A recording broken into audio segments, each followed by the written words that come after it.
그 방의 문이 열려 있었다. 윤옥자는 거실을 지나다 문득 발걸음을 멈췄다. 달빛만이 어둠을 가르는 깊은 밤이었다. 방금 들린 소리, 스르륵 하는 낯선 소음. 그녀의 귀에 또렷하게 들려왔다. 그리고 그 방의 문틈으로 비치는 가느다란 빛. 절대 열려 있어선 안 될 문이 열려 있었다. 아들의 방이었다. 아들이 세상을 떠난 지 한 달이 지났지만 그 방의 문은 늘 닫혀 있었다. 그렇게 정해놓았다. 아무도 자신조차도 들어가지 않기로. 들어갈 용기가 없었다. 윤옥자는 침을 삼키며 천천히 문가로 다가갔다. 심장이 빠르게 뛰었다. 손에 땀이 배었다. 문틈 사이로 보았다. 창문으로 스며드는 달빛 아래 누군가의 뒷모습. 누구야? 윤옥자의 목소리에 며느리는 흠칫 놀라며 돌아봤다. 달빛 아래 며느리의 얼굴이 드러났다. 눈은 붉게 부어 있었고 뺨에는 마른 눈물 자국이 선명했다. 손에는 아들이 결혼 전 늘 차고 다니던 시계를 쥐고 있었다. 그리고 메모지에는 10월 봄이라는 글자와 함께 달력 같은 것이 희미하게 적혀 있었다. 며느리는 시계를 가슴에 꼭 안은 채 눈물을 흘리고 있었다. 어머님. 며느리는 시계를 급히 제자리에 놓으려 했지만 손이 떨려 시계가 바닥에 떨어졌다.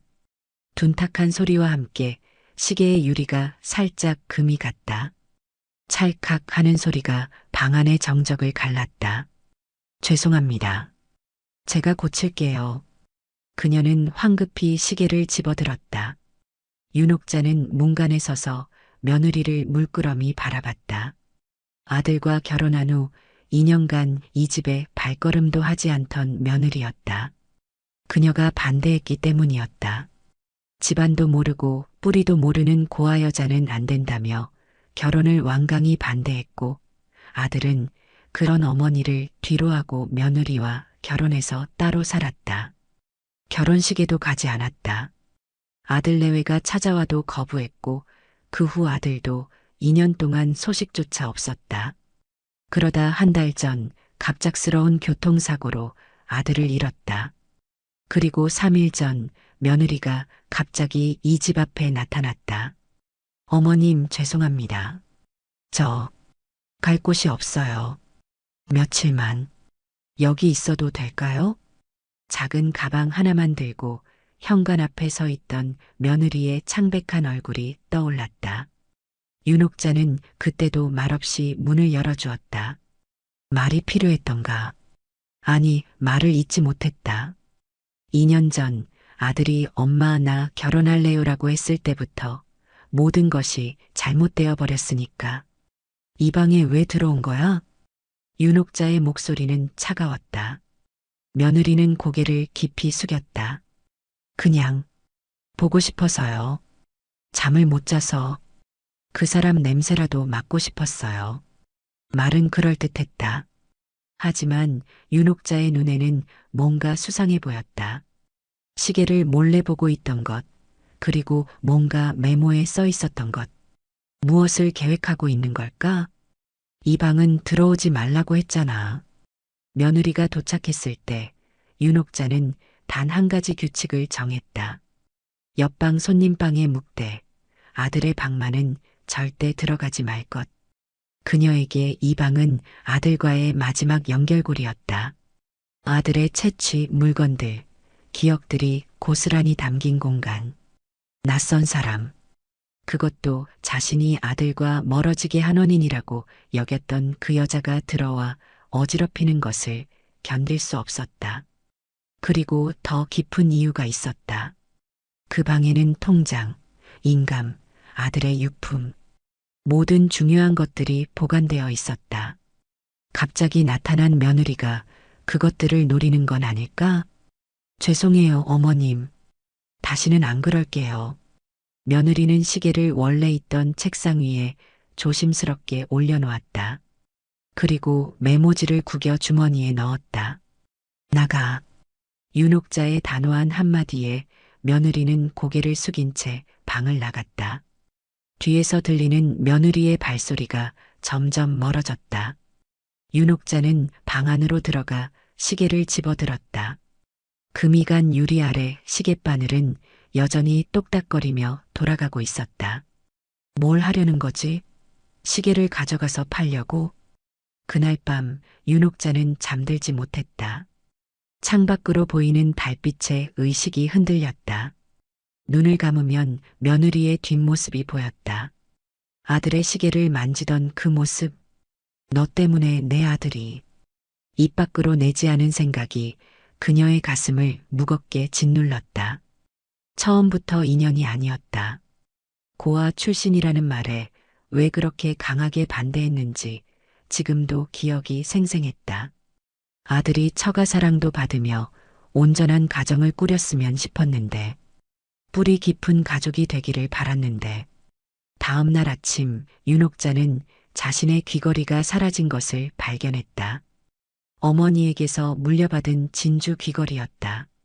화장대 작은 보석함에 있어야 했는데 온데간데 없었다. 며느리는 평소처럼 조용히 아침을 준비하고 있었다. 청바지에 흰 티셔츠, 머리는 단정하게 묶고 손목에는 얇은 가죽 시계. 전에 없던 시계였다. 일하러 가요. 저녁 늦게 들어올 거예요. 현관문이 닫히고 집안에 다시 정막이 감돌았다. 윤옥자는 거실 창가에 서서 아래를 내려다보았다. 며느리가 작은 가방을 메고 빠른 걸음으로 멀어지는 모습이 보였다. 가방을 들고 왔을 땐 그저 갈 곳이 없다고만 했다. 어디서 일하는지, 어떻게 지냈는지 아무 말도 하지 않았다. 갑자기 나타나서 머물겠다더니 어디서 일을 하는 거지? 윤옥자는 며느리의 방으로 향했다. 문은 닫혀 있었지만 잠겨 있지 않았다. 조심스레 문을 열었다. 방 안은 깔끔했다. 침대는 정돈되어 있었고 창가에는 작은 화분 하나. 옷장에는 몇 벌 안 되는 옷들이 걸려 있었다. 윤옥자는 서랍을 조금씩 열어보았다. 속옷, 양말, 몇 가지 간단한 화장품. 그리고 마지막 서랍에는 카페 직원 명찰과 앞치마가 개켜져 있었다. 명찰에는 새봄 카페라고 적혀 있었다. 없었다. 자신의 귀걸이도 그 밖에 사라진 반지도 보이지 않았다. 그날 저녁 윤옥자는 조카에게 전화를 걸었다. 전자제품 가게를 하는 조카는 곧장 작은 카메라를 가져다 주었다. 이거 CCTV 대용으로 쓰세요. 움직임 감지되면 알아서 녹화해요. 요즘 노인 대상 범죄가 많아서 조심하셔야 해요, 이모. 윤옥자는 거실 천장 모서리, 안방, 아들 방에 아무도 눈치채지 못할 곳에 카메라를 설치했다. 손가락이 떨렸지만 단호한 눈빛이었다. 그리고 기다렸다. 그날 밤도 며느리는 늦게 들어왔다. 윤옥자는 모른 척 TV를 보고 있었다. 다녀왔습니다. 며느리의 목소리가 현관에서 작게 울렸다. 윤옥자는 눈길도 주지 않았다. 대답 없는 침묵. 며느리는 이미 그런 반응에 익숙한 듯했다. 그렇게 사흘이 지났다. 윤옥자는 매일 밤 노트북으로 CCTV 영상을 확인했다. 며느리는 매일 아침 7시 30분에 나가서 밤 11시가 넘어서야 돌아왔다. 하지만 다른 이상한 점은 발견되지 않았다. 넷째 날 아침 윤옥자는 또 다른 물건이 사라진 것을 발견했다. 침실 서랍에 보관해 두었던 금팔찌였다. 윤옥자의 손이 떨렸다. 그 팔찌는 남편이 그녀의 50번째 생일에 선물한 것이었다. 귀중한 물건이 하나둘 사라지는 것이 며느리 때문일지도 모른다는 의심이 점점 더 커져갔다. 노트북을 켰다. 저장된 어젯밤 영상을 재생했다. 화면 속에서 며느리는 평소처럼 11시 반에 돌아왔다. 조용히 신발을 벗고 부엌에서 물을 마신 뒤 자신의 방으로 들어갔다. 특별한 점은 없었다. 새벽 1시 13분. 어둠 속에서 며느리가 방에서 나와 아들의 방 앞에 서 있었다.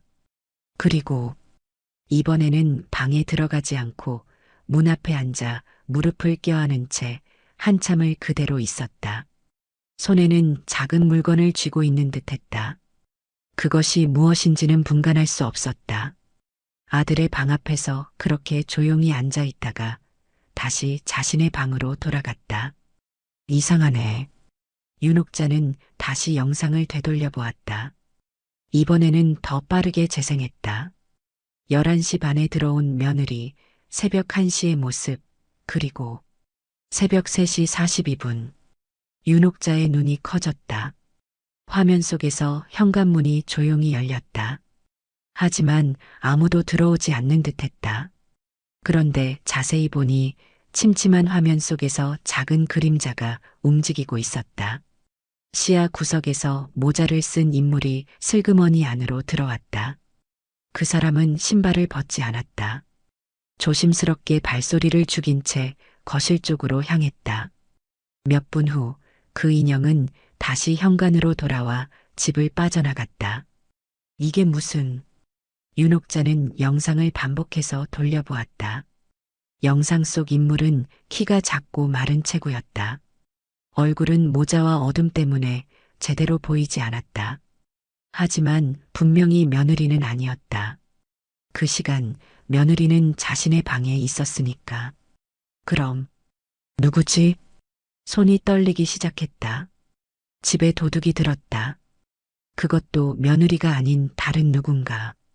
지금 그녀가 찾는 물건들은 모두 그 도둑이 가져간 것일까? 그렇다면 며느리를 의심한 것도 오해일까? 아니다. 그럴 리가 없다. 며느리가 아들의 방에서 몰래 시계를 만지던 모습, 새로 생긴 손목 시계, 그리고 아무도 모르게 일을 한다는 것. 모든 것이 수상했다. 누군가 공범일지도 모르지. 그래, 분명 그럴 거야. 윤옥자는 결심했다. 며느리의 직장을 찾아가 봐야겠다고. 그녀가 정말 새봄 카페에서 일하는지, 그곳에서 무슨 일을 꾸미고 있는지 직접 확인해야 했다. 이제 두고 보자. 그녀는 창밖의 어둠을 바라보며 주먹을 꼭 쥐었다. 세상에 공짜는 없다. 갑자기 나타나 도움을 청한 며느리에게 숨겨진 의도가 있다면 반드시 밝혀낼 것이다. 아들을 지키지 못했지만 적어도 아들이 남긴 것들은 지켜야 했다. 카메라가 모든 걸 말해줄 것이다. 며느리가 진짜 도둑이라면 이제 증거를 잡을 수 있을 것이다. 다음 날 아침 윤옥자는 식탁에 앉아 커피를 마시며 며느리를 유심히 지켜보았다. 며느리는 평소처럼 조용히 아침을 준비하고 있었다. 토스트와 계란 프라이. 단순하지만 정갈한 아침 식사였다. 며느리의 손목에 찬 새 시계가 아침 햇살에 반짝였다. 5번째 아침이었다. 함께 지내는 동안 며느리는 항상 이렇게 침묵 속에서 집안일을 했다. 마치 투명인간처럼 존재감은 이때 소리는 없었다. 그저 다녀왔습니다.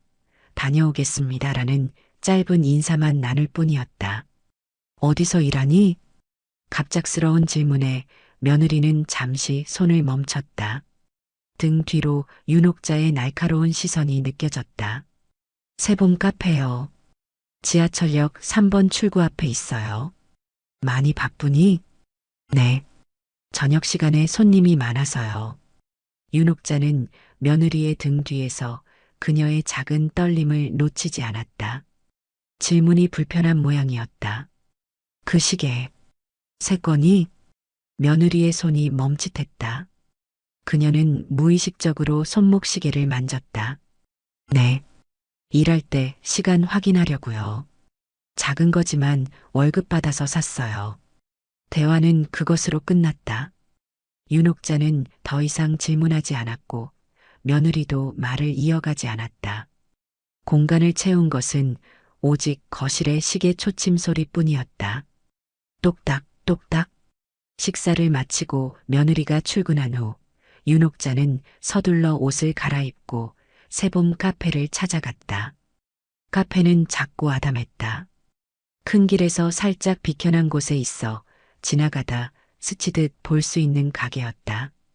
분홍 간판이 달린 모퉁이 건물, 유리창 너머로 분홍색 앞치마를 입은 며느리가 카운터에서 일하는 모습이 보였다. 윤옥자는 카페에 들어가지 않았다. 길 건너편 벤치에 앉아 카페를 지켜보았다. 봄볕은 따스했지만 윤옥자의 눈빛은 차가웠다. 며느리는 손님들에게 음료를 내어주고 테이블을 닦고 카운터를 정리했다. 특별할 것 없는 일상적인 모습이었다. 정말 일은 하는구나. 며느리가 어떤 사람인지 자세히 알 수 없었지만 적어도 거짓말은 아니었다. 새봄 카페에서 정말 일하고 있었다. 하지만 이것만으로는 충분하지 않았다. 진주 귀걸이, 금팔찌, 그리고 도둑의 정체는 아직 미스터리였다. 오후 2시쯤 윤옥자는 카페를 떠나 집으로 돌아왔다. 현관문을 열고 들어서자 익숙한 정적이 그녀를 맞이했다. 그런데 무언가 달랐다. 주방 싱크대 위에 있어야 할 유리잔 하나가 사라져 있었다. 윤옥자는 정확히 기억했다. 아침에 커피를 마신 후 그 잔을 씻어서 싱크대 위에 올려두었는데 심장이 빠르게 뛰기 시작했다. 누군가 다녀간 것이다. 그녀는 거실, 안방을 급히 둘러보았다. 눈에 띄는 변화는 없었다. 하지만 뭔가 이상한 느낌이 들었다. 마치 누군가가 자신의 공간을 살짝 건드려 놓은 듯한. 그녀는 서랍을 열어보았다. 양말, 스카프, 속옷들이 가지런히 놓여 있었다. 그리고 보석함. 떨리는 손으로 보석함을 열었다. 어머니에게서 물려받은 진주 목걸이가 사라져 있었다. 또 윤옥자는 긴장한 채 노트북을 켰다. 오늘 오전의 영상을 확인했다. 자신이 집을 나선 지 30분 후 현관문이 열렸다. 그리고 어젯밤 본 그 인물이 다시 등장했다. 모자와 선글라스를 쓴 채 조심스럽게 집 안으로 들어왔다. 이번에는 주방으로 향했다. 싱크대 위에 유리잔을 손에 들었다가 다시 내려놓았다. 그리고 안방으로 향했다. 서랍을 하나씩 열어보는 모습까지 화면에 잡혔다. 그리고 보석함을 발견하자 목걸이를 꺼내 주머니에 넣었다. 도둑이 있었구나. 윤옥자의 손이 떨려왔다. 그런데 어떻게 이 집의 비밀번호를 알고 있지? 누가 아무 제약 없이 들어올 수 있단 말인가? 카메라를 들여다보던 그녀의 눈이 갑자기 커졌다. 방금 영상 속에서 그 사람의 손목. 무언가 익숙한 것이 반짝였다. 천천히 영상을 되돌려 보았다. 저건 모자를 쓴 인물의 왼손 손목에는 반짝이는 팔찌가 있었다. 자신이 잃어버린 금팔찌였다. 그것도 모자랑 그 팔찌를 동시에. 그 순간 윤옥자의 머릿속에 번개가 쳤다. 혹시 그녀의 머릿속에 어렴풋한 기억이 떠올랐다. 예전에 만났던 누군가, 키가 작고 마른 여자, 그리고 물건에 대한 탐욕스러운 눈빛. 하지만 확실하지 않았다. 얼굴이 보이지 않았으니까. 저녁이 되어 며느리가 돌아왔을 때 윤옥자는 소파에 앉아 그녀를 기다리고 있었다. 노트북을 무릎 위에 올려두고 다녀왔습니다. 이리 좀 와볼래? 며느리는 조심스럽게 거실로 들어왔다. 윤옥자가 노트북을 가리켰다. 우리 집에 도둑이 들었어. 며느리의 얼굴이 하얗게 변했다. 네. 내가 없을 때 누가 들어와서 물건을 가져갔어. 카메라를 설치해 놨거든. 윤옥자는 영상을 보여주었다. 며느리는 화면을 집중해서 보았다. 모자를 쓴 인물이 들어와 목걸이를 훔치는 장면까지. 이게 누구죠?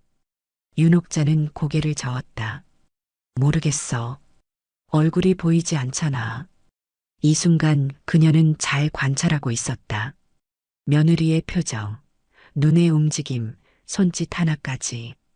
그녀가 알고 있는 게 있다면 지금 티가 날 것이다. 며느리는 화면을 쳐다보며 입술을 깨물었다.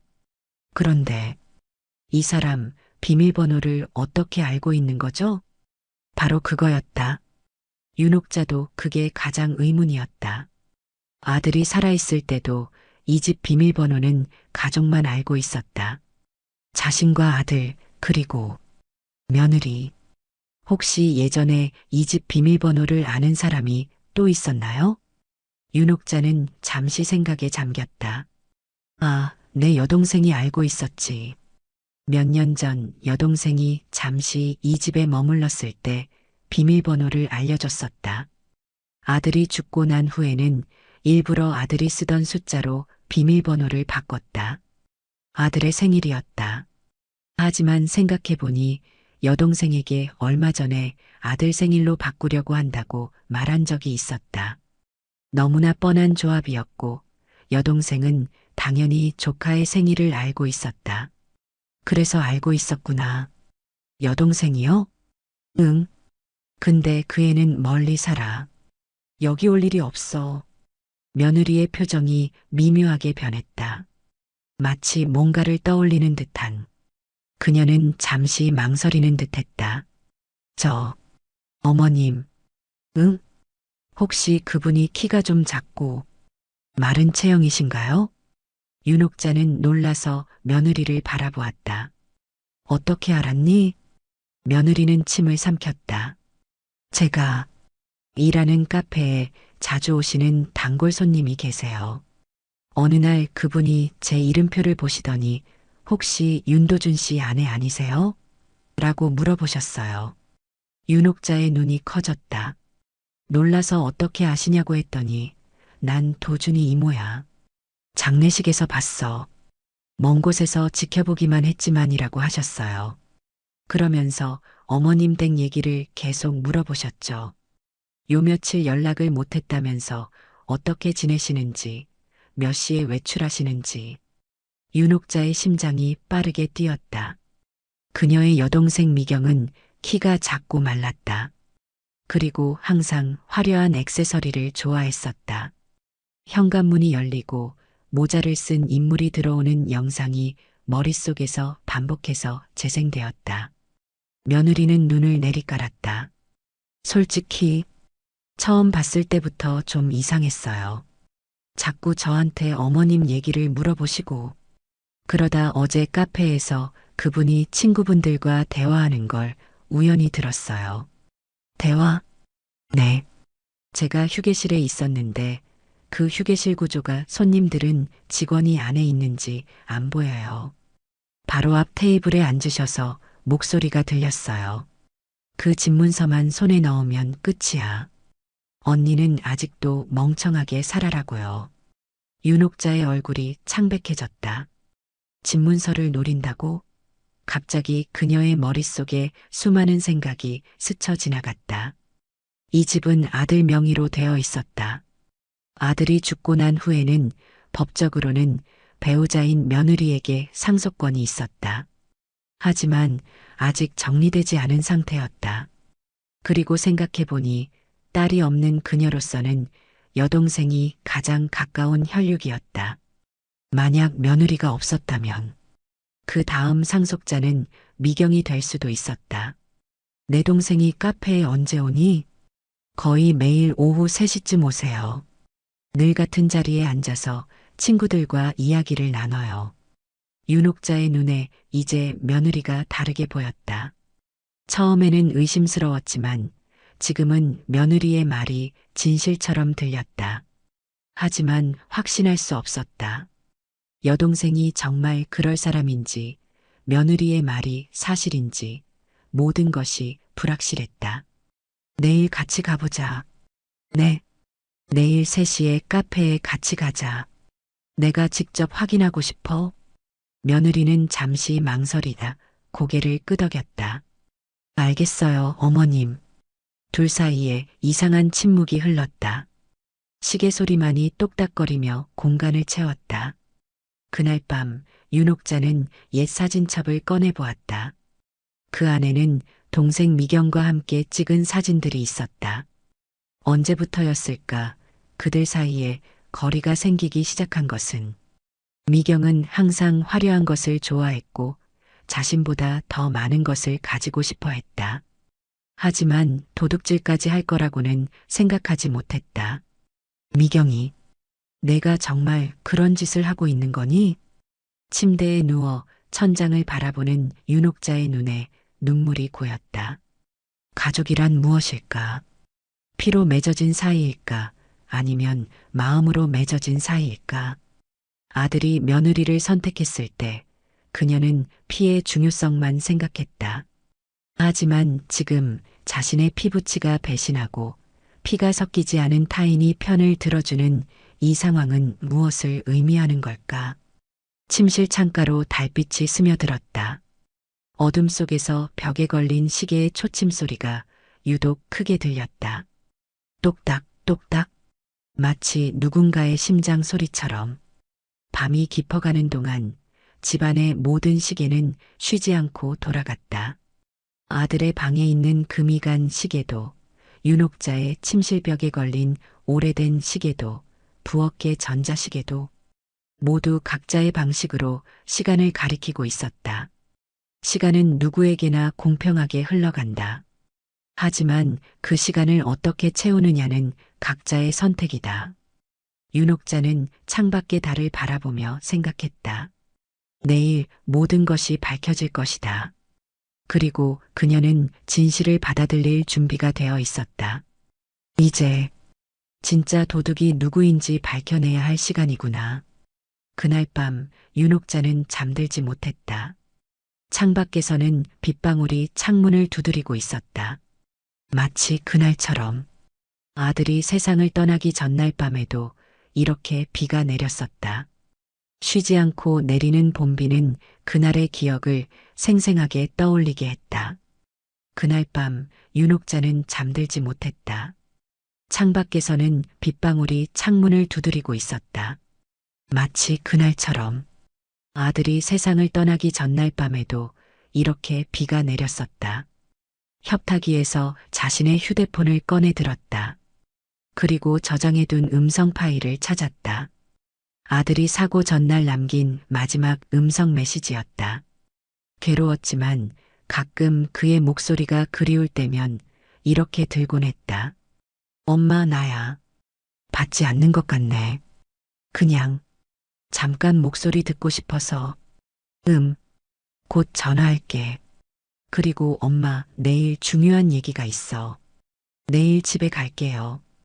윤옥자는 휴대폰을 가슴에 꼭 안았다. 뜨거운 눈물이 볼을 타고 흘러내렸다. 중요한 얘기가 무엇이었을까? 영원히 알 수 없게 되어버린 그 말. 폭풍우 같은 기억이 그녀를 덮쳤다. 37살에 남편을 잃었다. 갑작스러운 심장마비였다. 5살 배기 아들과 함께 세상에 홀로 남겨졌다. 그때부터 그녀의 삶은 아들이 전부였다. 시장 구석에 자리 잡은 작은 포장마차가 시작이었다. 새벽부터 밤늦게까지 일했다. 손에 물집이 터지고 염증이 생겨도 쉴 수 없었다. 아들의 학비를 위해, 아들의 미래를 위해. 기름 냄새가 머리카락, 옷, 피부에 스며들어도 참았다. 엄마, 이거 내가 할게.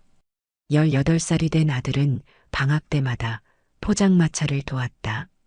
키가 훌쩍 커서 좁은 가판대에서 움직이기 불편했지만 든든한 아들은 항상 웃으며 어머니의 손을 대신했다. 뜨거운 기름이 튀어도 미소를 잃지 않았다. 공부해야지. 엄마가 할 수 있어. 엄마도 쉬어야지. 내가 뭐라도 돕고 싶어. 그렇게 아들은 자랐다. 자신을 위해 모든 것을 희생한 어머니의 마음을 알고 있었다. 그리고 대학에 들어갔을 때 윤옥자는 처음으로 펑펑 울었다. 기쁨의 눈물이었다. 자신의 모든 걸 바쳐 키운 아들이 원하는 미래를 향해 한 걸음 내딛는 순간이었으니까. 엄마, 나 합격했어. 내가 가고 싶었던 대학이야. 그래, 그래. 너는 할 수 있어. 엄마가 늘 믿었어. 아들의 얼굴은 햇살처럼 빛났다. 그 미소를 위해 모든 고생이 값진 것이었다. 포장마차 앞에서 합격 통지서를 들고 찾아온 아들을 안았던 그날의 따스함이 지금도 가슴에 남아 있었다. 대학 4학년, 그러니까 3년 전이었다. 아들이 처음으로 여자친구를 집에 데려왔다. 엄마, 이쪽은 이현 씨예요. 우리 학교 후배인데 많이 도와주고 있어요. 그때 처음 본 며느리는 조용하고 단정했다. 머리카락은 단발의 앞머리가 있었고 미소는 수줍었다. 윤옥자는 처음엔 그저 아들의 여자친구라고만 생각했다. 하지만 점점 자주 집에 오기 시작했고 두 사람의 관계가 특별하다는 것을 눈치챌 수 있었다. 엄마, 나 결혼할래요. 어느 날 갑자기 아들이 그 말을 꺼냈을 때 윤옥자는 당황했다. 뭐라고? 너 아직 일자리도 제대로 잡지 못했는데. 회사 합격했어요. 다음 달부터 시작해요. 그리고 이연이하고 진지하게 생각하고 있어요. 그때 윤옥자가 물었다. 그의 집안은 어때? 부모님은 뭐 하시니? 아들의 표정이 굳어졌다. 이연이는 고아예요. 어릴 때 양부모님께 입양됐는데 대학 때 돌아가셨대요. 지금은 혼자 살고 있어요. 그 말을 들은 순간 윤옥자의 가슴에 차가운 기운이 감돌았다. 안 돼. 집안도 모르고 뿌리도 모르는 여자랑은 안 된다. 그날 이후로 아들과 크게 다퉜다. 윤옥자는 완강히 반대했다. 뿌리를 알 수 없는 사람과 가족이 될 수 없다고. 자신이 그토록 지켜온 가족의 가치를 아들이 이해하지 못하는 것 같아 서운했다. 엄마, 내가 그 사람 믿어. 나중에 엄마가 미안해하지 않게 해줄게. 이연이가 누구의 피를 받았는지보다 어떤 사람인지가 중요해요. 그 애는 정말 착하고 진실한 사람이에요. 아들의 애원에도 불구하고 윤옥자는 계속 반대했다. 그리고 결국 아들은 엄마의 반대에도 불구하고 결혼했다. 윤옥자는 결혼식에 가지 않았다. 한 번도 보지 못한 결혼식 사진.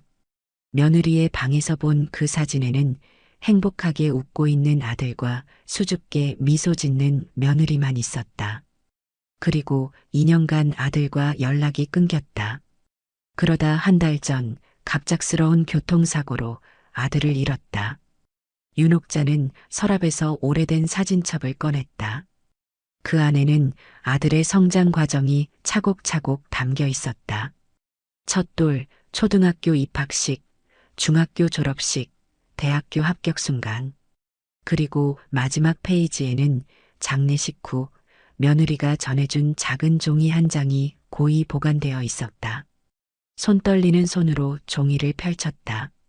아들이 마지막으로 가지고 있던 메모였다. 엄마에게 이연이를 소개시켜 드려야겠다. 오해하시는 것 같아. 이연이가 얼마나 착한 애인지, 엄마를 얼마나 생각하는지 알게 되면 분명 받아들이실 거야. 이번 주말에 꼭 찾아가야지. 윤옥자는 메모를 가슴에 안았다. 펑펑 쏟아지는 눈물을 멈출 수 없었다.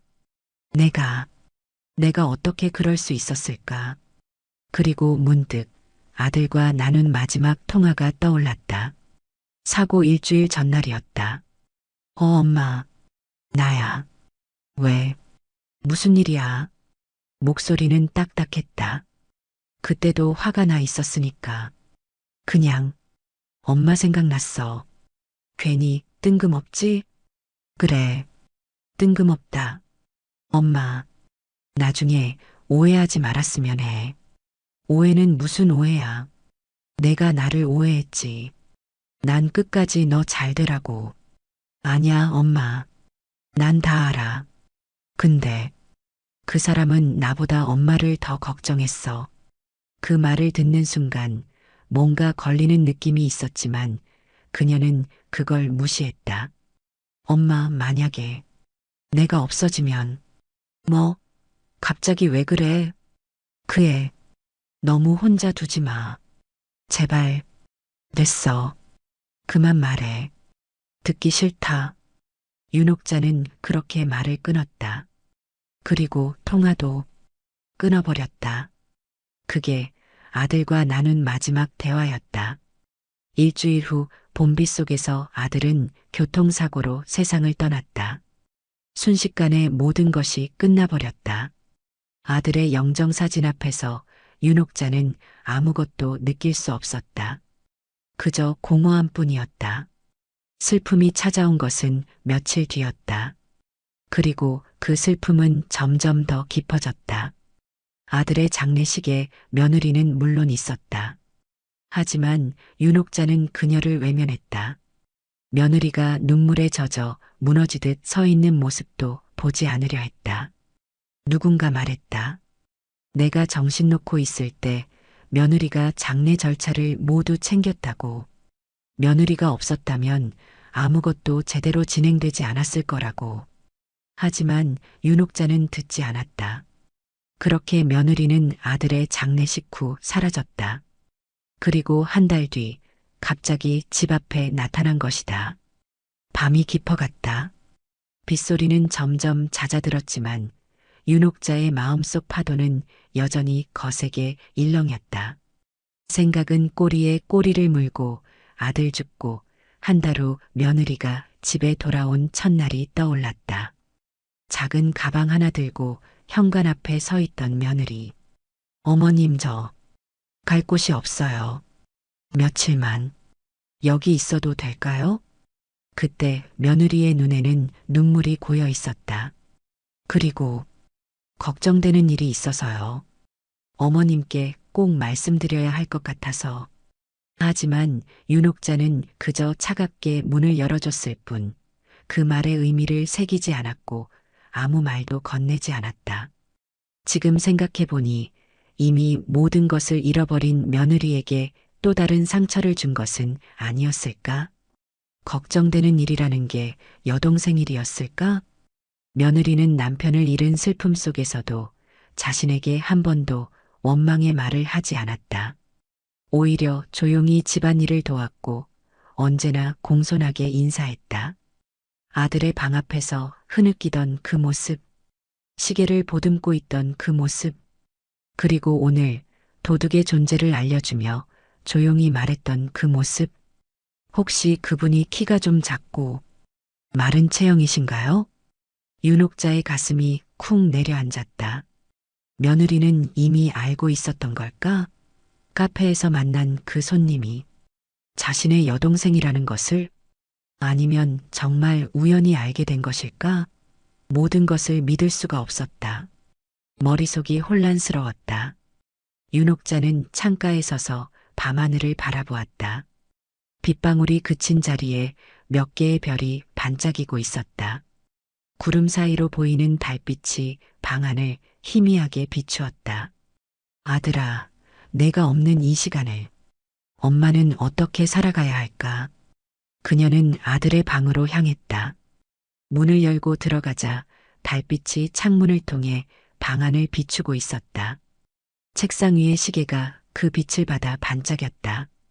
금이 간 유리 아래에서도 시계바늘은 멈추지 않고 움직이고 있었다. 똑딱, 똑딱. 윤옥자는 책상 앞에 앉았다. 서랍을 열자 아들의 낯익은 필체로 쓰인 메모들이 보였다. 그리고 가장 위에 놓인 종이 한 장. 집문서라고 적혀 있었다. 마음이 철렁 내려앉았다. 집문서. 여동생이 찾고 있다는 바로 그것. 아직 이곳에 있었다. 다행히도 도둑이 찾지 못한 것이다. 윤옥자는 문서를 꺼내 살펴보았다.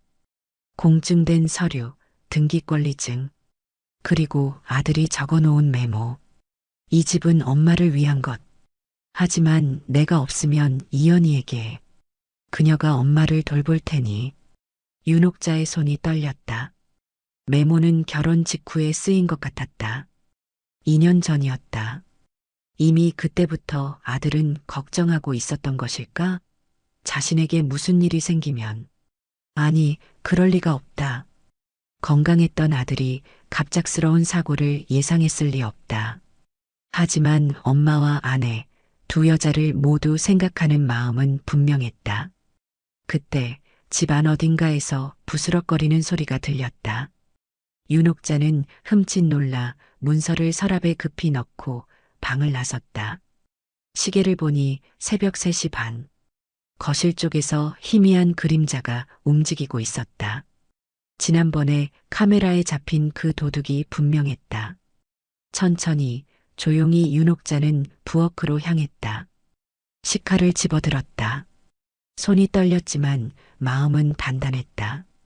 그녀는 아들이 남긴 마지막 연결고리인 이 집을 지켜야 했다. 거실로 한 걸음 한 걸음 다가갔다. 어둠 속에서 모자를 쓴 인형이 안방 쪽으로 향하고 있었다. 윤옥자는 숨을 깊이 들이마시고 전등 스위치를 켰다. 거기서 밝은 불빛 아래 놀란 표정으로 돌아보는 얼굴. 윤옥자의 여동생 미경이었다. 언니. 미경의 얼굴이 창백해졌다. 손에는 자그마한 플래시와 장갑이 들려 있었다. 동생은 급히 물건을 주머니에 넣으려 했지만 이미 늦었다. 뭐 하는 거야? 이 시간에. 윤옥자의 목소리가 떨렸다. 한 손에는 여전히 식칼이 들려 있었다. 아, 언니. 깜짝 놀랐잖아. 미경은 억지 웃음을 지으며 말했다. 연락도 안 되고 걱정돼서 들렀어. 문 열려 있길래 그냥 들어왔지. 이렇게 늦게 온 건 미안해. 윤옥자는 동생의 손목을 바라보았다. 거기엔 자신의 금팔찌가 반짝이고 있었다. 방금 전까지만 해도 의심일 뿐이었는데 이제는 확신이 되었다. 그 팔찌 내 거잖아. 미경의 눈이 흔들렸다. 그녀는 팔찌를 재빨리 소매 속으로 감추려 했다. 아, 이거 비슷한 거 아닐까? 나도 언젠가 이런 거 샀던 것 같은데. 윤옥자는 천천히 불을 켰다. 거실 전체가 환하게 밝아졌다. 이제 미경의 모습이 선명하게 보였다. 검은 모자, 어두운 색 옷, 그리고 작은 가방. CCTV에 찍힌 그 도둑과 똑같은 모습이었다. 내가 내 물건들을 훔쳐간 거구나. 무슨 소리야, 언니. 내가 왜 그런 짓을. 그때 윤옥자의 뒤에서 발소리가 들렸다. 며느리였다. 그녀도 소음에 놀라 일어난 모양이었다. 어머님, 무슨 일이. 며느리가 말하다가 미경을 보자 멈췄다. 아. 미경의 얼굴에 경멸의 표정이 스쳤다. 역시 너 때문이구나. 내가 언니한테 뭐라고 한 거야? 며느리는 침착하게 윤옥자 곁으로 다가왔다. 어머님, 위험해요. 제가 경찰에 신고할게요. 경찰? 미경이 비웃듯 말했다. 무슨 죄로? 내가 언니 집에 왔다고? 난 가족이야. 이 집에 들어올 권리가 있어. 윤옥자는 식칼을 내려놓았다. 갑자기 너무 지친 기분이 들었다. 왜 이러는 거야, 미경아? 무슨 일이라도 있어? 미경은 잠시 망설이다 한숨을 내쉬었다. 그냥 돈이 좀 필요했어. 조금만 빌리려고 했는데 언니가 안 계셔서. 열쇠도 있고 비밀번호도 알고 있으니까. 윤옥자는 고개를 저었다. 그게 다야? 그럼 귀걸이랑 팔찌, 목걸이는? 그냥 빌리는 게 아니잖아. 미경은 말없이 고개를 숙였다. 대답 대신 그녀의 손이 천천히 가방을 열었다. 그 순간 윤옥자는 가방 속에서 무언가 반짝이는 것을 보았다. 칼날이었다. 어머님, 조심하세요. 며느리가 윤옥자를 밀치며 앞으로 나섰다. 미경은 재빨리 가방에서 칼을 꺼내 들었다. 비켜, 너 이 집에 발도 들이면 안 될 여자가. 미경아. 윤옥자가 소리쳤다. 언니, 난 그냥 집문서가 필요한 거야. 미경의 목소리가 떨렸다. 큰돈 문제로 걸려 있어. 이 집만 있으면 다 해결돼. 돈 문제? 도박? 빚이야.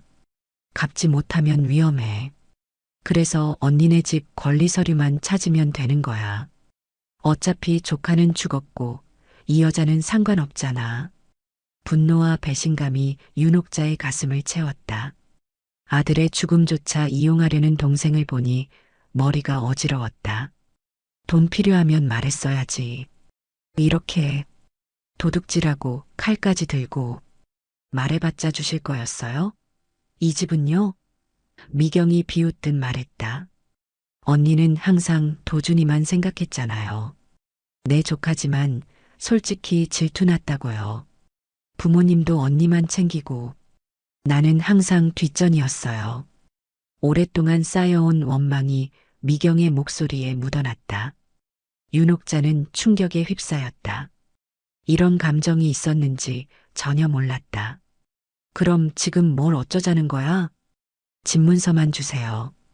그럼 조용히 나갈게요.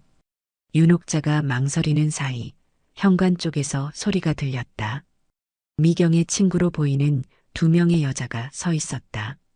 어떻게 됐어? 찾았어? 한 여자가 물었다. 상황이 더 위험해졌다. 세 명이었다. 윤옥자와 며느리는 둘뿐이었다. 찾으려던 참이야. 미경이 대답했다. 언니가 좀 협조해주면 금방 끝날 일인데. 며느리는 윤옥자의 손을 꼭 잡았다. 그녀의 손은 차가웠지만 단단했다. 어머님, 며느리가 작은 목소리로 말했다. 폰이 여기 있어요. 녹음되고 있어요. 윤옥자는 며느리가 은밀히 휴대폰으로 현재 상황을 녹음하고 있다는 것을 깨달았다. 똑똑한 아이였다. 미경의 친구 중 한 명이 거실로 들어왔다. 여기 뭐야? 파티라도 하는 거야? 집문서 빨리 찾고 가자고. 위에서 계속 재촉하잖아. 위에서? 윤옥자가 물었다. 누가? 신경 쓰지 마세요, 언니. 미경이 말을 가로챘다. 그냥 돈 좀 빌린 사람들이에요. 집문서만 있으면 해결된다니까요. 집문서로 뭘 어쩌려고? 담보로 쓰려고. 어차피 언니 아들도 없는데 결국은 내가 상속받을 거잖아. 미리 좀 쓰는 거지. 그 말에 윤옥자의 눈에서 불이 번쩍였다. 내가 상속? 내가 아직 살아있는데? 그리고 이 집은 도준이가 남긴. 도준이가 뭘 남겼는데요? 이 여자한테요? 웃기지 마세요. 혈연도 아닌 남이 뭘 받아야 해요? 그 말에 며느리의 손이 미세하게 떨렸다. 윤옥자는 그 떨림을 느꼈다. 미경이 서서히 다가왔다. 손에 든 칼이 거실 불빛에 반짝였다. 마지막으로 말할게요. 집문서 어디 있어요? 윤옥자는 아들의 방을 힐끗 보았다. 미경의 시선이 그것을 놓치지 않았다. 아, 거기 있구나. 역시. 미경은 아들의 방으로 향했다. 윤옥자와 며느리는 천천히 뒤를 따랐다. 미경은 방문을 열고 들어가 불을 켰다. 그녀의 두 친구도 따라 들어왔다. 여기가 도준이 방이었지? 오랜만에 보네. 미경은 서랍장으로 향했다. 아들의 책상 서랍을 하나씩 열기 시작했다. 마지막으로 윤옥자가 집문서를 본 곳이었다. 그때 밖에서 사이렌 소리가 들렸다. 경찰차 소리였다. 미경과 그녀의 친구들이 흠칫 놀랐다. 뭐야? 경찰을 불렀어? 미경이 소리쳤다. 윤옥자는 며느리를 바라보았다. 며느리는 고개를 저었다. 제가 아니에요. 현관 쪽에서 노크 소리가 들렸다. 경찰입니다. 문 열어주세요. 미경의 얼굴이 창백해졌다. 그녀의 친구들은 서로를 바라보며 공포에 질린 표정을 지었다. 빨리 나가자. 한 친구가 속삭였다. 이미 늦었어. 다른 친구가 대답했다. 분명 누가 신고했을 거야. 미경이 칼을 들고 윤옥자에게 다가왔다. 언니가 한 거야? 경찰에 신고한 거? 윤옥자는 고개를 저었다. 아니야. 나도 몰라. 그때 윤옥자의 시선이 창밖으로 향했다. 그녀는 창 밖에서 누군가를 본 것 같았다. 카페 사장이었다. 그는 걱정스러운 표정으로 경찰들과 함께 서 있었다. 혹시 문제 있으신가요? 오늘 낮에 며느리분이 퇴근하면서 집에 누가 침입할지도 모른다고 걱정하셔서 제가 경찰에 연락했습니다. 윤옥자는 문득 깨달았다. 며느리가 무슨 일이 생길 것을 예상하고 미리 누군가에게 알렸던 것이다. 미경의 얼굴이 분노로 일그러졌다. 너 때문이었어. 그녀는 칼을 들고 며느리를 향해 달려들었다. 윤옥자는 반사적으로 며느리 앞을 막아섰다. 안 돼. 칼이 윤옥자의 팔을 스쳤다. 옷이 찢어지며 얇은 상처가 생겼다. 피가 흘러나왔다. 언니. 미경이 놀라 뒤로 물러섰다. 그 순간 경찰이 문을 열고 들어왔다. 모두 제자리에 계세요. 칼을 내려놓으세요. 미경은 경찰을 보자 칼을 떨어뜨렸다. 그녀의 친구들도 저항 없이 두 손을 들었다. 윤옥자는 천천히 바닥에 주저앉았다. 상처는 깊지 않았지만 심장이 너무 빠르게 뛰었다. 며느리가 재빨리 그녀 곁으로 다가와 상처를 확인했다. 어머님, 괜찮으세요? 구급차를 불러야 해요. 괜찮아. 윤옥자가 숨을 고르며 말했다. 그냥 긁힌 거야. 경찰들은 미경과 그녀의 친구들을 체포했다. 미경은 끌려나가면서 윤옥자를 바라보았다. 그녀의 눈에는 원망과 후회가 뒤섞여 있었다. 언니, 그냥 나 한번 도와주는 셈치고 그냥 줬으면 됐잖아. 일을 이렇게까지 만들어야겠어. 언니 때문이야. 윤옥자는 말없이 고개를 돌렸다. 지금은 어떤 사과도 받아들일 수 없었다. 경찰들이 집안을 수색하고 증거를 모으는 동안 윤옥자와 며느리는 거실 소파에 나란히 앉아 있었다. 경찰이 제공한 응급처치 키트로 며느리가 윤옥자의 상처를 정성스럽게 치료하고 있었다. 어떻게 알았니? 윤옥자가 물었다. 오늘 밤 그들이 올 거라는 걸. 며느리는 붕대를 감으며 조용히 대답했다. 카페에서 들은 대화예요. 오늘 밤에 문서를 찾으러 온다고 했어요. 오늘 아니면 기회가 없다고 했거든요. 그래서 카페 사장님께 만약 내일 출근하지 않으면 이 주소로 경찰을 불러달라고 부탁드렸어요. 영리하구나. 윤옥자가 중얼거렸다. 그리고 죄송해요, 어머님. 제가 미리 말씀드렸어야 했는데 그냥 증거를 더 모으려고 했어요. 오늘 위험한 상황이 될 줄은 몰랐어요. 윤옥자는 며느리의 손을 바라보았다. 그 손은 여전히 떨리고 있었지만 동시에 단단하게 붕대를 감고 있었다. 복잡한 감정이 윤옥자의 가슴을 채웠다. 아니야. 내가 미리 준비해 놓은 덕분에 더 큰 일이 없었어. 밖은 여전히 어두웠지만 희미하게 동이 트기 시작했다. 새벽빛이 창문 틈으로 스며들었다. 어머님, 며느리가 조심스럽게 말했다. 제가 말씀드릴 게 있어요. 뭐니? 며느리는 깊게 숨을 들이쉬었다. 남편이 사고 나기 전날 밤 전화해서 내일 중요한 얘기가 있다고 했어요. 엄마한테 가는 길이라고요. 윤옥자의 심장이 쿵 내려앉았다. 아들의 마지막 메시지, 어머니에게 전하려던 중요한 얘기가 무엇이었는지 며느리가 알고 있었던 것이다. 그게 뭐였니? 그 순간 어느새 다가온 경찰이 두 사람에게 말을 걸었다. 죄송합니다만 몇 가지 진술을 받아야 합니다. 괜찮으시겠어요? 윤옥자와 며느리는 서로를 바라보았다. 중요한 대화가 끊겼지만 윤옥자는 이제 기다릴 수 있을 것 같았다.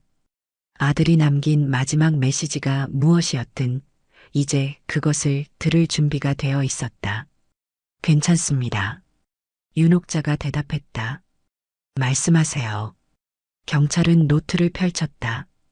네. 언제부터 이런 일이 있었는지 처음부터 말씀해 주시겠어요? 윤옥자는 고개를 끄덕였다. 이제 모든 진실이 밝혀질 것이다. 시계의 초침이 계속해서 움직이는 것처럼 멈출 수 없는 진실도 곧 모습을 드러낼 것이다. 경찰서의 차가운 조명 아래 윤옥자는 피로에 지친 얼굴로 앉아 있었다. 오전 10시, 밤새 진술을 마친 후였다. 며느리는 옆자리에서 조용히 차를 마시고 있었다. 둘 다 말이 없었지만 공기 중에는 이전과 다른 무언가가 흐르고 있었다. 담당 형사가 서류를 들고 다가왔다. 이제 거의 끝났습니다. 윤미경 씨와 공범들은 구속됐습니다. 절도, 주거침입, 상해미수, 여러 혐의가 있네요. 윤옥자는 고개를 끄덕였다. 동생이 구속되었다는 사실이 믿기지 않았다. 한때는 손잡고 학교에 다니던 그 아이가 이제는 감옥에 가게 된다. 대질신문이 필요합니다. 형사가 말을 이었다. 윤미경 씨가 계속 모든 혐의를 부인하고 있어요. 증거가 확실하긴 하지만 본인의 입을 통해 확인하는 게 좋겠습니다. 윤옥자는 잠시 망설였다. 동생의 얼굴을 다시 보고 싶지 않았다. 하지만 이 모든 것을 끝내기 위해서는 필요한 과정이었다. 알겠습니다. 형사는 두 사람을 조사실로 안내했다. 조명이 흐릿한 방 안에 미경이 앉아 있었다. 그녀는 언니를 보자마자 자리에서 벌떡 일어났다. 언니, 이게 무슨 짓이야? 내가 도둑이라고? 말도 안 돼. 윤옥자는 조용히 대답했다. CCTV에 다 찍혔어, 미경아. 그게 내가 맞다는 증거가 어디 있어? 얼굴도 안 보이는데. 형사가 태블릿을 미경 앞에 내밀었다. 이것 보세요. 현관문 비밀번호를 누르는 장면입니다. 그리고 이건 대개 지문이 발견된 장소들이고요. 손목에 찬 팔찌, 언니 댁에서 발견된 귀걸이 세트와 일치하는 물건들이 대개 아파트에서 발견됐습니다. 미경의 얼굴이 점점 무너져 내렸다. 언니, 난 그냥 잠깐 빌린 거였어. 나중에 다 돌려줄 생각이었다고. 윤옥자는 더 이상 동생을 쳐다볼 수 없었다. 그런데 왜? 집문서까지 찾은 거야? 미경은 순간 말문이 막혔다가 이내 눈물을 글썽이며 말했다. 나도 가족이잖아. 그런데 왜 다 전현한테 가야 해? 고아 출신에. 내 조카 인생 망친 여자한테. 윤옥자는 순간 숨이 멎는 것 같았다. 뭐라고? 도준이 인생을 망쳤다고? 그래. 전현 만나고 언니랑 사이도 틀어지고 결국에는 죽기까지 했잖아. 우리가 피부치야. 그 여자가 아니라. 미경의 말에 갑자기 옆에서 들리는 소리가 있었다. 그건 사실이 아닙니다. 며느리의 목소리였다. 그녀는 조용히 앞으로 나섰다. 도준 씨는 제가 망친 게 아니에요. 그분이 돌아가신 날 어머님께 가는 길이었어요. 저한테 전화해서 엄마에게 다시 한번 널 소개하고 싶다고 말했어요. 그날 비가 많이 왔잖아요. 도로가 미끄러워서. 미경은 비웃듯 말했다. 뭐? 그날 너랑 같이 있지도 않았으면서 무슨 소리야? 제가 같이 있진 않았지만 남편의 마지막 전화를 받았어요. 사고 직전에요. 며느리는 휴대폰을 꺼내 통화 기록을 보여주었다. 사고 당일 저녁 도준에게서 온 마지막 전화. 저한테 엄마 집에 가고 있다. 우리 관계 인정받을 수 있게 좋은 소식 전해줄게라고 말했어요. 그리고 마지막으로 들은 건 타이어가 미끄러지는 소리였어요. 말을 잇지 못하고 며느리의 눈에서 눈물이 흘러내렸다. 윤옥자의 심장이 아프게 조여왔다. 그날 밤 아들이 엄마에게 가던 길이었다니. 미경은 계속 비웃음을 띤 채 말했다. 그래서 뭐? 그게 내가 언니 집문서를 노리지 않는다는 증거가 돼? 전 그런 거 바라지 않아요. 제게는 이미 충분해요. 며느리는 가방에서 봉투 하나를 꺼냈다. 이건 도준 씨가 사망하기 전 저희 둘이 함께 모아둔 저축 증서예요. 제 명의로 되어 있고 생활하기에 충분한 금액입니다. 저는 돈이 필요 없었어요. 윤옥자는 봉투를 받아 열어보았다. 상당한 금액의 적금 증서였다. 아들과 며느리가 함께 모은 돈이었다. 순간 미경의 얼굴이 굳어졌다. 그리고 이모님, 며느리가 계속해서 말했다. 어머님께 도박비 때문에 돈이 급하게 필요하다고 말씀드리는 게 어떨까요? 이렇게 몰래 훔치는 것보다 솔직하게 도움을 청하는 게 가족 아닌가요? 미경의 얼굴이 창백해졌다. 윤옥자는 놀란 눈으로 동생을 바라보았다. 미경아, 도박이라니? 미경의 얼굴이 완전히 무너졌다. 그녀는 손으로 얼굴을 가렸다. 난 그냥. 형사가 중간에 끼어들었다. 윤미경 씨, 귀하의 계좌 내역을 조사한 결과 최근 6개월간 불법 도박 사이트에 거액을 송금한 기록이 발견되었습니다. 그리고 불법 대출업체로부터 차용한 1억 5천만 원의 채무 증서도 발견됐습니다. 윤옥자는 충격에 말을 잇지 못했다. 1억 5천만 원. 상상도 못한 금액이었다. 미경은 더 이상 항변할 수 없었다. 그녀는 의자에 털썩 주저앉았다. 그래, 맞아. 내가 그랬어. 하지만 언니, 그 집은 내 조카가 살던 곳이잖아. 그런데 왜 이 여자가 거기 살아야 해? 난 그냥 공정하게 나누고 싶었어. 윤옥자는 고개를 저었다. 공정? 도둑질하고 사기치는 게 공정이니? 그리고 그녀는 며느리를 바라보았다. 눈물을 닦고 있는 그녀의 모습이 처음으로 다르게 보였다. 아들을 지키려 했던 여자. 아들이 사랑했던 여자. 형사는 태블릿에 기록을 마치며 말했다. 이제 충분합니다. 윤미경 씨는 구속 상태로 재판을 받게 될 겁니다. 필요한 서류는 나중에 보내드리겠습니다. 미경은 끌려나가기 전 마지막으로 언니를 바라보았다. 언니, 정말 미안해. 그냥 너무 막막했어. 윤옥자는 대답하지 않았다. 그저 슬픈 눈으로 동생을 바라볼 뿐이었다. 경찰서를 나오는 길, 햇빛이 눈부시게 내리쬐고 있었다. 새벽부터 시작된 일이 이제야 마무리되었다. 윤옥자는 피로에 젖은 눈으로 하늘을 올려다보았다. 마치 모든 것을 지켜보고 있는 아들의 얼굴이 보이는 것 같았다. 어머님, 며느리가 조심스럽게 물었다.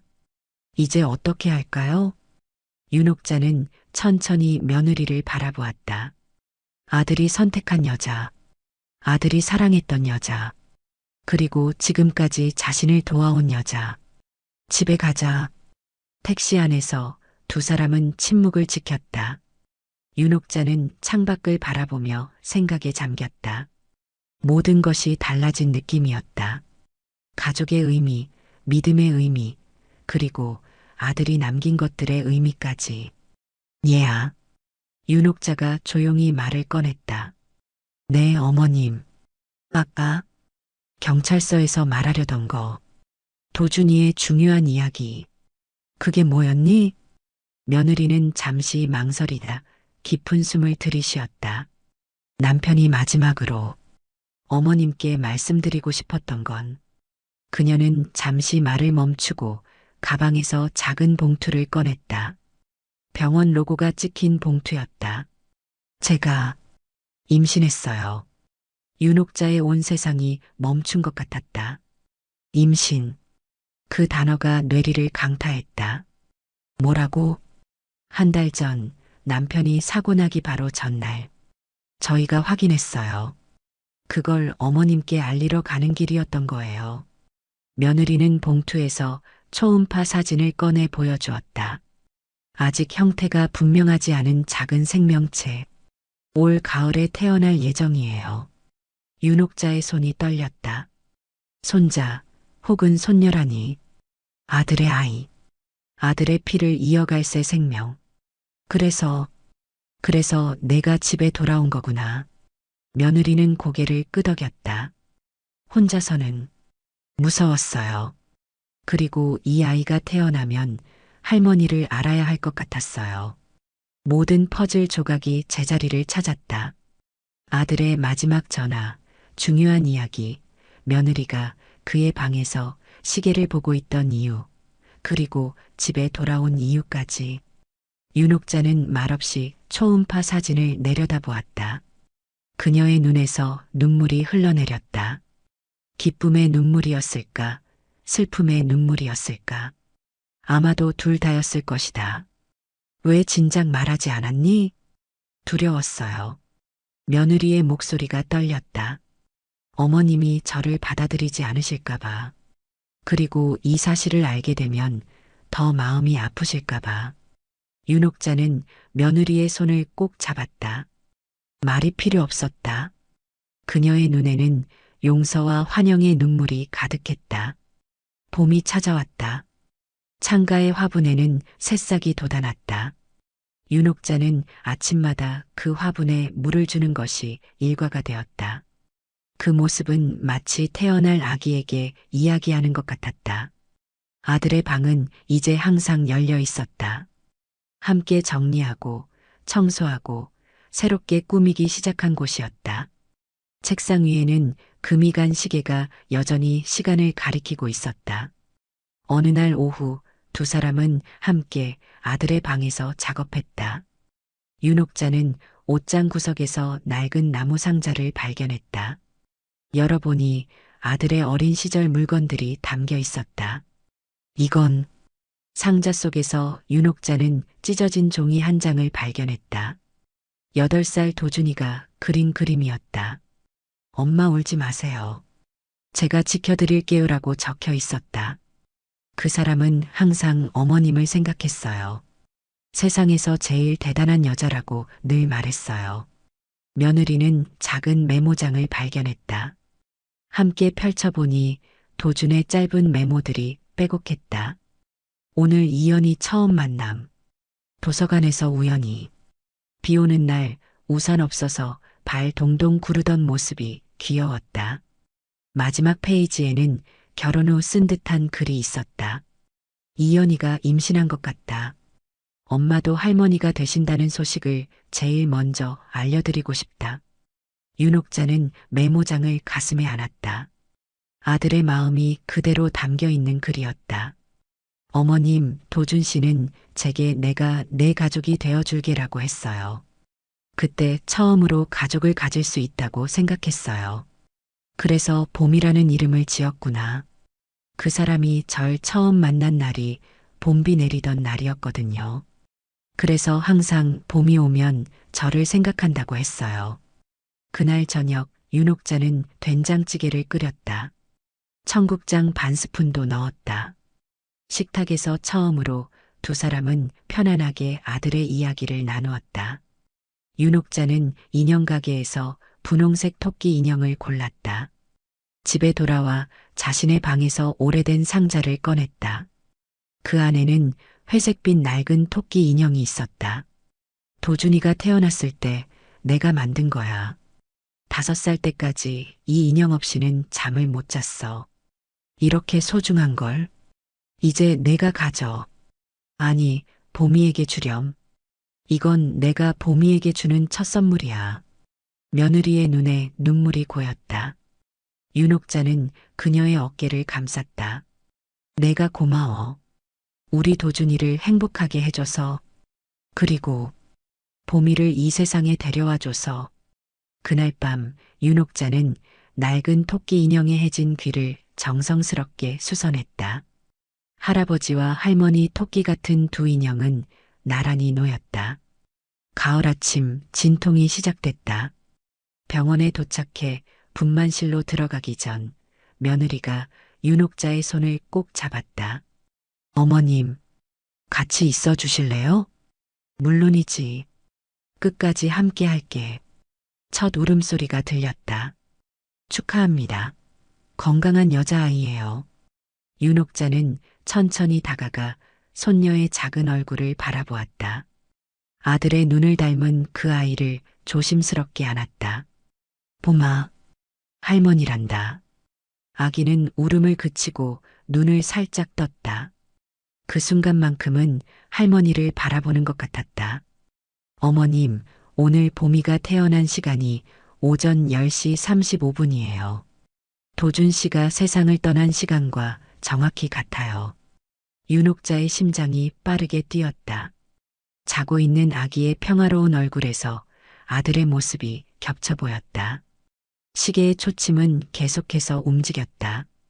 금이 갔어도 멈추지 않고 인생도 그런 것이리라. 상처를 입어도 금이 가도 계속해서 앞으로 나아가는 것. 그리고 때로는 잃어버린 것들이 다른 형태로 다시 돌아오는 것. 시계는 멈췄지만 봄은 다시 온다. 윤옥자는 보미의 작은 손을 잡으며 속삭였다. 내가 떠난 자리에 내가 다시 왔구나. 아들아, 오늘 이야기가 마음에 드셨다면 좋아요와 구독, 알람 설정 잊지 마세요. 여러분의 따뜻한 댓글 하나가 정말 큰 힘이 됩니다.